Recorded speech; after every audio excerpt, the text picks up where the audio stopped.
നമസ്തേ, ഞാൻ കാർത്തിക് ശിവകുമാർ. അപ്പോൾ ഇനി പറയുന്ന കാര്യം അല്പനേരം പറയേണ്ടി വരും, കുറച്ച് മുഖവുരയൊക്കെ ഉണ്ടാവും. പക്ഷേ അത് ഞാൻ തുടർന്ന് പറഞ്ഞുകൊണ്ടിരിക്കും. ഞാൻ ജോലിയിലാണ്, ജോലിയും ചെയ്യണം, ഇത് പറയുകയും വേണം. ഇത് പറയുന്ന കാര്യത്തിനാണ് എനിക്ക് പ്രധാനം, ജോലിക്കല്ല പ്രധാനം. ഓക്കെ, കാരണം ഞാൻ അങ്ങനെയാണ്. നൗ നിങ്ങളത് ആലോചിച്ച് നോക്ക്. ഇപ്പോൾ ഇതൊരു ട്രാമാണ്, ഇതിൻ്റെ അകത്ത് എത്ര മനുഷ്യരുണ്ട്? ചിലപ്പോൾ ഒരു 100 പേരുണ്ടാവും. ഇത് റഷ് അവറാണ്, ഇപ്പോൾ ഒരു 50 പേരുണ്ടാവും.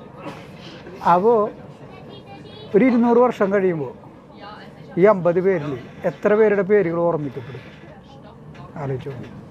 ഇപ്പോൾ നമ്മുടെയൊക്കെ ജീവിതം തന്നെ നിങ്ങളെടുത്ത് നോക്കും. നിങ്ങളുടെ അപ്പൂപ്പൻ മരിച്ചിട്ട് എത്രയുള്ളൂ? അല്ല, അപ്പൂപ്പൻ്റെ അപ്പൻ 200 കൊല്ലം എന്ന് പറയുമ്പോൾ 8 തലമുറയില്ലേ? അപ്പോൾ അപ്പൂപ്പൻ്റെ അപ്പനൊക്കെ അതിൽ ഉൾപ്പെടുത്തല്ലോ. അപ്പൂപ്പൻ്റെ അപ്പനെ കുറിച്ച്